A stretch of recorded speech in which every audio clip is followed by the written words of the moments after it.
داغماي سلامتنا تقبلوا كبرات سمعتنا كابز قصيلو بعوت أرجاي زدالو أفريقيا أبسوم زيك قربلكم سناي مكتال راديو إيرنا ناتا دنسي إرتراويان أما كلاي ريبابليك أفريقيا تشعت تشايناوين تقتلهم أما كلاي ريبابليك أفريقيا بزيكا أبرئسة كتما بانجي أبكال بوتا تهجر من كسقاس كيح مسمر زحلفة ندحنا تيوت حدقنايو ማእከላይ ሪፓብሊክ አፍሪካ በስተፈላለዩ ነናቶም አጀንዳታት ዘለዎም ዕጡቃት ዝተመልአት ኮይና ገለ ኸብኣቶም ልፍንቲ ብምግባር አንጻር መንግስቲ ይዋግኦ ንዕኦም ንምምካት ሰራዊት መንግስቲ ብሩስያውያን ጉጅለ ዕሱባት ዋግነር ግሩፕ ይሕገዝ ማእከላይ ሪፓብሊክ አፍሪካ ንዜጋታታ ሓደገኛ ኮይናትሉ ብዘላ እዋን ኩባንያታት ዕደና ቻይናን ሩስያን ግን ኣብ ምዕዳን ማዕድናት ሃገር ተዋፊረን ጸኒሐን ቻይና ልቃሕ ብምሃብ ሩስያ ድማ ንማእከላይ መንግስቲ ናይ ጸጥታ ውሕስነት ብምሃብ ኣብታ ሃገር ኣለዋ ብሰንበት 19 መጋቢት ኣብ ከተማ ባምባሪ ዝተባሃለት ዓዲ ኣብ ዝርከብ ሓደ ናይ ወርቂ ዕደና ቦታ 9 ዜጋታት ቻይና ብዕጡቃት ተቐቲሎም ክልተ ድማ ቆሲሎም እቲ ናይ ወርቂ ዕደና ባምባሪ ካብ ዝተባሃለት ዓዲ 25 ኪሎ ሜትር ርሒቑ ከም ዝርከብ እቶም ነቲ ቅትለት ዝፈጸሙ ዕጡቃት ድማ ብኪዳን ልፍንቲ ሓርበኛታት ንለውጢ ዝበሃሉ ከም ዝኾኑ ኣመሓዳሪ እቲ ዓዲ ገሊጹ እንተኾነቶም ዕጡቃት ኣብ ልዕሊቶም ቻይናውያን ዝተኻየደ መጥቃዕቲ ብምኹናን እቲ መጥቃዕቲ ንሳቶም ዘይኮኑ ብሩስያውያን ዕጡቃት ዋግነር ግሩፕ ከም ዝተኻየደዮም ገሊጾም ዘለው ኤምባሲ ቻይና ኣብ ማእከላይ ሪፓብሊክ አፍሪካ ኣብ ዝሃቦ መግለጺ ኣብ ልዕሊ ወጻእተኛታት ዓደንቲ ተወሰኸ መጥቃዕትታት ክካየድ ካልእ ሽርሕታት ይእለም ከም ዘሎ ብምሕባር ኩሎም ዜጋታት ቻይና ናብ ርእሰ ከተማ ባንጊ ክእከቡ ጸዊዑሎ ፕሬዚደንት ቻይና ጂ ጂንፒንግ ነቲ ናይ ቅትለት መጥቃዕቲ ዘካየዱ ዕጡቃት መን ምዃኖም ብዘይገድስ ኣብ ልዕሊኣቶም ከቢድ መቕጻዕቲ ክብየን ጸዊዑሎ ማእከላይ ሪፓብሊክ አፍሪካ ፕሬዚደንት ፍራንሷ ቦዚዘ ኣብ 2013 ብዕጡቃት ሓይልታት ካብ ስልጣኑ ድሕሪ ምዕላው እቲ ሃገር ብውግእ ሓድሕድ ክትሕመት ጸኒሓ ሕጂ ብስልጣን ዘሎ ፕሬዚደንት ፋውስቲን አርቻንጀ ቶድራ ኣብ 2016 ብምርጫ እኳ ናብ ስልጣን እንተደየበ ኣብቲ ሃገር ዝነጥፉን ስግኣት ኮይኖም ዘለውን ዕጡቃት ሓይልታት ክስዕሮም ኣይከኣለን እቲ ፕሬዚደንት ሰራዊት ዓቃብ ሰላም ውድብ ሕብራት ሃገራትን ፈረንሳን እኳ ኣብ ጎኑ እንተነበሩ ምስ ሩስያ ብምስማዕ ዋግነር ግሩፕ ናብ ሃገሩ ከኣቱ ተሰማሚዑ ዕሱባት ዋግነር ግሩፕ ኣብ 2018 ናብቲ ሃገር ብምእታው መጀመርታዊ ወተሃደራዊ ስልጠና ከም ዝህቡካ ተነጊሩ እንተነበረ ድሒሮም ግን ኣብ ጎኒ መንግስቲ ኮይኖም ክዋግኡ ጀሚሮም ሩስያ ዋግነር ግሩፕ ናብ ማእከላይ ሪፓብሊክ አፍሪካ ከኣቱ ድሕሪ ምስማዓ ከም ኣካል ትስምዕ ኩባንያታት ዕደና ሩስያ ኣብቲ አፍሪካዊት ሃገር ናይ ኣልማዝ ዕደና ፍቃድ ተዋሂበን እቶም ዕሱባት ካብ ምውጋዕ ሓሊፎም ብመሰረት ጸብጻብ ውድብ ሕብራት ሃገራት ኣብ ልዕሊ ሰላማውያን ሰባትን ዝተማርኹ ዕጡቃት ሓይልታትን ሰብኣዊ መሰላት ዝግህዝ በደላት ፈጺሞም ንሳቶም ዝፈጸምዎ በደል ዓመፅ ኣብ ልዕሊ ደቂ ኣንስትዮ ምስርጣይ ዝምታን ቅትለትን ካልእን ከም ዘጠቓልል ኣብ 2020 ጥራይ ልዕሊ 500 ጥርዓናት በደል ከም ዝተመዝገበ ክፍለጥ ተኻኢሉ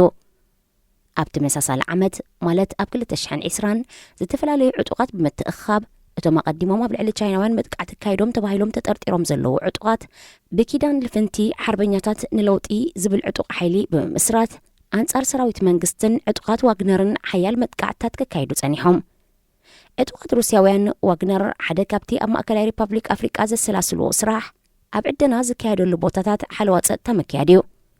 እንተኾነ ኣብ ዝሓለፈ ቀንያት ተቐናቐንቲ ሓይልታት ኣብ ልዕሊቶም ሩስያውያን ሃንደበታዊ መጥቃዕትታት ክካይዱ ጸኒሖም ሰራዊት መንግስቲ ማእከላይ ሪፓብሊክ አፍሪካ በኣሳት 1,000 ዝኾኑ ኣባላት ዋግነር እዩ ክምራሕ ጸኒሑ ኣብ ልዕሊኡ ዝተኻየደ መጥቃዕትታት እውን ሰፍ ዘይብል ክስራታት ወሪድዎ ከም ዘሎ ተቃወምቲ ሓይልታት ክገልጹ ጸኒሖም እቶም ዕጡቃት ሓይልታት ካብ ጫድ ካሜሩንን ሱዳንን ሰሊኾም ብምእታው መጥቃዕቲ ከካይዱ ጸኒሖም ዕጡቃት ተቃወምቲ ሓይልታት ካብ ዝተፈላለየ ወገን ሩስያውያን ዕጡቃት ዋግነር ኣብ ማእከል ሃገር ብምስምስ ምክልኻል ጸጥታ በደል ክፍጽሙ ድሕሪ ምጽንሖም ማእከላይ ሪፓብሊክ አፍሪካ ስርዓት ኣልቦ ዕልወታት ሃገር ኮይናላ በዚ ድማ ኣብ ልዕሊቶም ቻይናውያን ዓደንቲ መን መጥቃዕቲ ካይዱ ክትፈልጥ ኣጸጋሚ እዩ ኣብ 2013 ዕጡቃት ሓይልታት ንኣዋርሕ ብዝገበርዎ ኩናት ኣብ ትሽዑ ግዜ ፕሬዚደንት ንዝነበረ ፍራንሷ ቦዚዘ ካብ ስልጣን ዓለይሞ እንተኾነ ሪፓብሊክ ማእከላይ አፍሪካ ኣብ ክንዲ ጽፉፍ ናይ ስልጣን ምስግጋር እታ ሃገር ናብ ብልሽውናን ቁጠባዊ ድስካለን ተሸይማ ሕጊ ኣልቦነት ድማ ነጊሱ ብሰንኪ ኩናት ፍርቂ ካብ መላእ ህዝቢ እታ ሃገር ማለት ኣሳት 2 ሚልዮን ህዝቢ ተጸባይ ረድኤት ክኸውን ክግደድ እንከሎ ሓደ ካብ 5 ድማ ካብ ቤት ንብረቶም ተፈናቂሎም ናይ ዝውፅኢት ግጭት ንምህዳእን ኣጽዋር ኣብ ኢድ ዕጡቃት ከይኣቱ ንምግባርን ምስ ሪፓብሊክ ማእከላይ ኣፍሪቃ ናይ ኣጽዋር ሸቐጥን ምልውዋጥን ከይህሉ ውድብ ሕቡራት ሃገራት እገዳ ኣዊጁ ናብቲ ሃገር ድማ ዓቃብ ሰላም ሰራዊት ተላኢኹ እዚ ኮይኑ እናሃለወ ሓያሎ ክፋል እቲ ሃገር ዛጊታ ኣብ ትሕቲ ቁፅፅር ዕጡቃት ጸኒሑ ጸጥታ ርእሰ ከተማ ንምሕላው ዝተዋፈረ ሓይሊ ዓቃብ ሰላም ሰራዊት ውድብ ሕቡራት ሃገራት ይኮይኑ ዘሎ እንተኾነ እቲ ሃገር ናይ ገዛእ ርእሳ ፖሊስን ሰራዊትን ኣብ ምህናፅ ክትሸባሸብ ጀሚራ ሰራዊትን ፖሊስን ከተሰልጥን ብዝብል ምኽንያት እያ እምበኣር ሩስያ ናብቲ ሃገር ኣትያ ብኣሕጽሮተ ቃል ሚኑስካ ዝፍለጥ ዓቃብ ሰላም ሰራዊት ውድብ ሕቡራት ሃገራት ንገዛእ ርእሶም ጋቦናውያን ኣባላቱ ኣብ ዓመፅን ጾታዊ ምዝመዛ ደቂ ኣንስትዮን ካብቲ ሃገር ተሳሒቦም ተልእኾ እቲ ውድብ እውን ተኣማንነት ስኢኑ ከም ልምዲ ሪፓብሊክ ማእከላይ ኣፍሪቃ ምስ ገዛኢታ ዝነበረት ፈረንሳያ ጥቡቕ ዝምድና ትገብር ዝነበረት እንተኾነ ፈረንሳ ኣብቲ ሃገር ዝነበራ ጽልዋ እናጎደለ ብምምጽኡ ኣብቲ ሃገር ኣዋፊራቶም ዝነበረት ወተሃደራት ዝሓለፈ ዓመት ስሒባቶም እያ ሪፓብሊክ ማእከላይ ኣፍሪቃ ብዕቑሪ ሃብቲ ልማዝ ወርቅን ዩራኒየምን ሃብታም እያ ሩስያ ትኹን ቻይና ምስቲ ሃገር ዝገብርኦ ስምምዓት ክልተኣዊ ጥቕሚ ዝሓለወ ከም ዝኾነ እኳ ዝግለጽ እንተኾነ ሓያሎ ወገናት ግን ካብ ዝግበር ዕድና ህዝቢ ወይ እቲ ሃገር ዘይኮነ መንግስቲ ቻይናን ሩስያንን ዝኸስባ ዘለዋ ክብሎ ይወቕሱ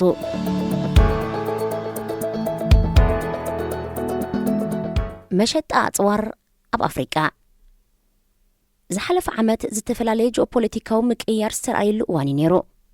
ገለ ካብኡ ኩናት ዩክሬንን ጸረ ፈረንሳ ጦብላሕታታትን ኣብ ዞባ ሳሕል ኣፍሪቃ ይርከብዎም እዚ ምቅያራት ካብ ዓለም ለኻዊ ንግዲ ኣጽዋር ፈሊኻ ክረአ ይከኣልን እዩ ጂኦፖለቲካዊ ምቅያርን ንግዲ ጽዋርን ፈላሊኻ ክትሪኦ ዘይትኽእል ሩስያ ድሕሪ ሕቡራት መንግስታት ኣሜሪካ እታ ዝዓበየት ንግዲ ጽዋር እትሽፍን ብምዃናን ንግዲ ጽዋር ከይትገብር ብሃገራት ምዕራብ እገዳ ተገይሩላ ምህላው እዩ ብሰንኪ እገዳ መኽሰብ መሸጣ ንግዲ ሩስያ ብ26 ሚእታዊት ጎዲሉ እቲ ሃገር ኣብ 2021 ካብቲ መሸጣ 14.6 ቢልዮን ዶላር ክትረክብ እንከላ ኣብ 2022 ድማ 10.8 ቢልዮን ዶላር ረኺባ ሩስያ ብተወሳኺ ንመሸጣ ከተውዕሎ ዝነበራ ጽዋር ናብ ኩናት ዩክሬን ስለ ትጥቀመሉ ዘላ ሒዛቶ ዝጸንሐት ልዑል ናይ ንግዲ ቦታ ንዝተናውሐ ክስእኖ ተኽእለሎ እዚ ኮይኑ ኸብቅዕ ኣብ ዝሓለፈ 5 ዓመት ሩስያ እታ ዝለዓለት መሸጣ ጽዋር ናብ ሃገራት ኣፍሪቃ ክትከውን ኣይኣገማን ዘሎ እዚ ድማ ሃገራት ኣፍሪቃ ኣብ ልዕሊ ሩስያ ዝተበየነ ናይ ምዕራባውያን ሃገራት እገዳ ዕሸሽ ብምባለን ክውን ዝኾነ ክኸውን እንከሎ እቲ ሃገር ንቻይና ብምብላጽ ኣብ ኣፍሪቃ ኣብ ቅድሚት ትርከብ እዚ ጽልዋ ሩስያ ኣብ ኣፍሪቃ እናዓበየ መጽእ ከም ዘሎ የርኢ ኣብ ዓለም ብንግዲ ጽዋር ብ40 ሚእታዊት ሸፈነ ሕቡራት መንግስታት ኣሜሪካ ኣብ ቀዳማይ ደረጃ ብ11 ሚእታዊት ድማ ኣብ ሳልሳይ ደረጃ ሃገረ ፈረንሳ ዝስራዕ እኳ እንተኾና ኣብ ኣፍሪቃ ዝቐረበ ንግዲ ጽዋር ግን 44 ሚእታዊት ብሩስያ እዩ ተሸፊኑ በመሰረት ኣብ ከተማ ስቶክሆልም ስዊድን ዝርከብ ኢንስቲትዩት ምርምር ሰላም ሲፕሪ ሃገራት ኣፍሪቃ ሸመትኦ ከቢድ ብረት ይኹን ፎኮስ ጽዋር ካብ ኩባንያታት ሩስያ ዝተዓደገ እዩ ቀፂለን ዝተሰርዓ ሃገራት ድማ ቻይና ፈረንሳን ሕቡራት መንግስታት ኣሜሪካን እየን ሓንቲ ሃገር ልኡላውነታ ክትከላኸል ኣጽዋር ክትዓጥቕን ድልዱል ሰራዊት ክህልዋን ግቡእ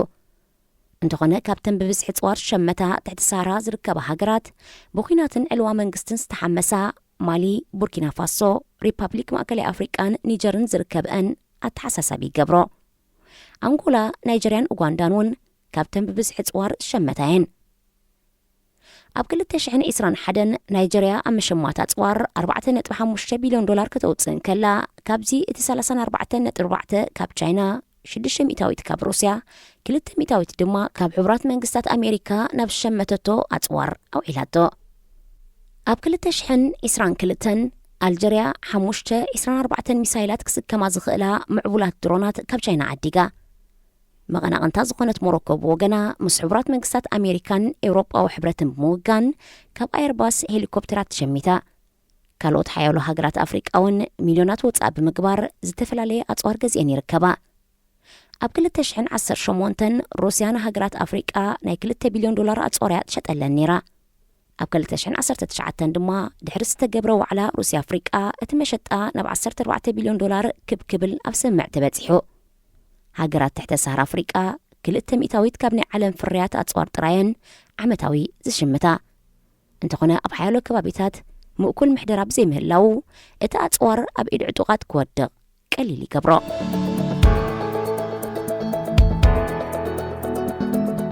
ኣብ መዓልቲ ሓጎስ ተስፋ ዝህብ ለውጢ ካብ 2013 ኣትሒዙ ውድብ ሕቡራት ሃገራት ዓለም ለኻዊ መዓልቲ ሓጎስ ኣብ 20 መጋቢት ክጽንብሎ ጸኒሑ። እዚ ድማ ኣገዳስነት ሓጎስን ሕጉስ ህይወት ዜጋታት ዓለምን ንምርጋጽ ኣተኩሮ ክረክብ ዝዓለመ እዩ። ብመሰረት ውድብ ሕቡራት ሃገራት ዓወትን ጸጋን ሃገራት ህዝበን ከመይ ሕጉስ እዩ ብዝብል ክዕቀን ኣለዎ እዩ ዝብል። እዚ ቡታን ትበሃል ኣብ መንጎ ህንድን ቲቤት ቻይናን ተቐርቂራ ኣብ ኣኽራናት ሂማልያ ዝተደኮነት ኣስታት 800,000 ህዝቢ ዝሓቆፈት ንእሽቶ ሃገር ዝተጠልበዩ። እታ ዝበዝሑ ካብ ህዝባ ተኸታሊ እምነት ቡዲዝም ዝኾነት ሃገር ዓመታዊ ዕቤታ ብቁጠባን ህንፀት ሃገርን ጥራይ ዘይኮነ እትሪኦ ሓጎስ ህዝባ ቀዳምነት ብምሃብ ክትሰርሕ እትፍትን ዘላ ብምዃና ኩሉ ተጽድቆ ፖሊሲታታ መወዳእትኡ ንህዝቢ ዝሐጉስ ውፅኢት ክህልዎ ትጽዕር። መንግስቲ ቡታን ሓጎስ ህዝቢ መሰረታዊ ሰብኣዊ ሸቶ እዩ ብምባል ሃገሩ ኣብ ክንዲ ብቁጠባዊ ምዕባለ ሓፈሻዊ ሓጎስ ህዝቢ ከም መዐቀኒ ምዕባለ ክቁፀር ክትጅምር ኣብ 2008 ኣብ ቋሙ ስፊርዎ። መንግስቲ ቡታን እቲ ኣብ ሃገሩ ዘተኣታተዎ ሜላ ናብ መላእ ዓለም ክዝርጋሕ ናብ ውድብ ሕቡራት ሃገራት ድሕሪ ዘቐረቦ ንድፊ መዓልቲ ሓጎስን ጽቡቕ ምህላውን ኣብ ትሕቲ ዝብል ስም ኣብ 2012 በቲ ውድብ ጸዲቑ። 20 መጋቢት ድማ ዓለም ለኻዊ መዓልቲ ሓጎስን ጽቡቕ ምህላውን ተባሂላ ዓመታዊ ክትበዓል ተወሲና። ሃገራት ዓለም ምዕባሊአን ብዓመታዊ ቁጠባዊ ኣታዊታተንን ጸጋታተንን ዝግምግምኦ ኮይነን ሓጎስ ህዝበን እውን ኣብ ግምት ዘእትዋ ክኾናዩ መንግስቲ ቡታን ጸዊዑ። ዋና ጸሓፊ ውድብ ሕቡራት ሃገራት ነበር ባንኪሙን ድማ ኣሰር ቡታን ብምኽታል ሓጎስ ህዝብን ጽቡቕ ምህላውን ሓደ ካብ ምዕባለ ወዲ ሰብ ምዃኑ ብምእማንን ብምድጋፍን ኣጽዲቕዎ። ዝሓለፈ ሒደት ዓመታት በተላባዒ ሕማም ኮቪድ-19 ኩናት ዩክሬን ዝቕባበ ቁጠባ ዓለም ባህርያዊ ሓደጋታትን ክሊማዊ ለውጢ ዘስዓቦ ናይ ህውፁ ጽዋንን ካልእን ዝተመልአ ነይሩ። እንተኾነ ዝጸገማት ህዝቢ ኣብ ናሓድሕዱ ክተሓጋገዝ ከም ዘተባብዐ መጽናዕቲ ውድብ ሕቡራት ሃገራት ኣተንቢሁ። ብፍላይ ኮቪድ-19 ሰባት ናሓድሕዶም ክደጋገፉ ከም ዘተባብዐ ናይ ወለንተኛታትን ተሓጋገዝትን ስራሕተኛታት ቁፅሪ ብ25 ሚእታዊት ክዓቢ ከም ዝሓገዘ እቲ መጽናዕቲ ሓቢሮ።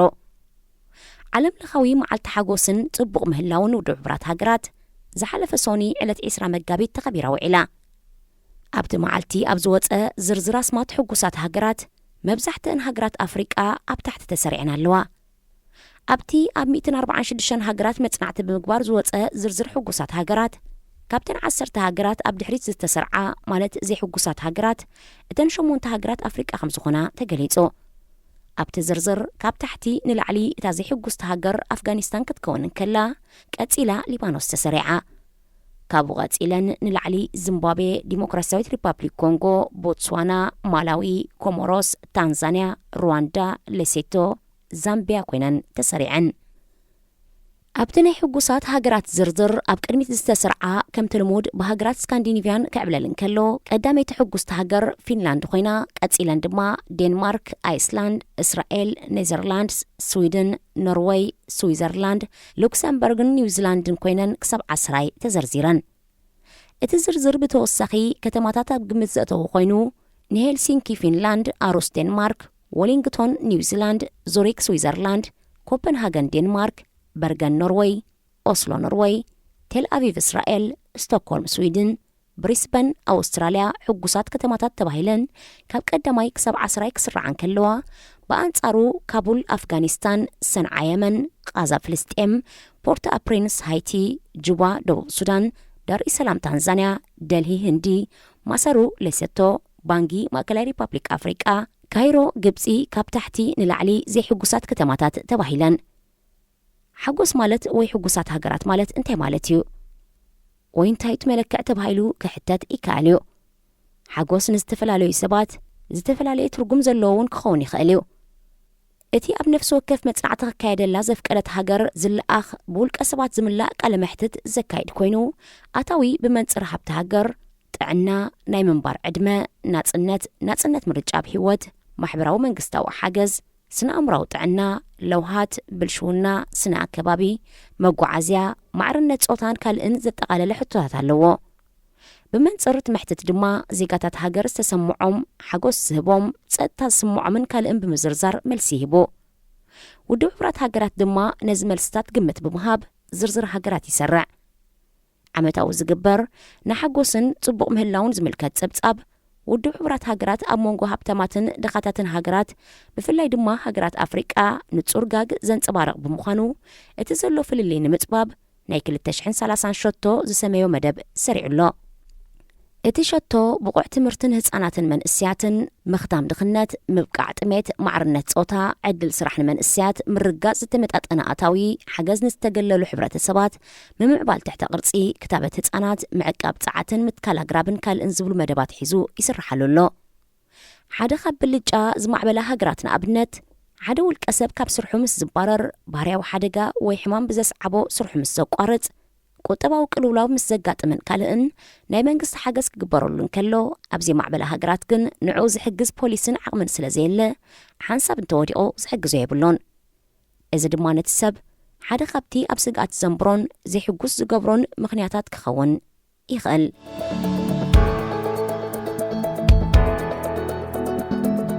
ዝኸበርኩም ሰማዕትና ብዓወት ኣረጋይ ዝተዳለወ ናይ ሎሚ ኣፍሪቃ ብሰሙን እዚ ኣብ ዝተፈጺሙሎ ዝመጽእ ሰሙን ብኻልእ ትሕዝቶ ኢና ክንራኸብ ክሳብ ሽዑ ሰሰናዩ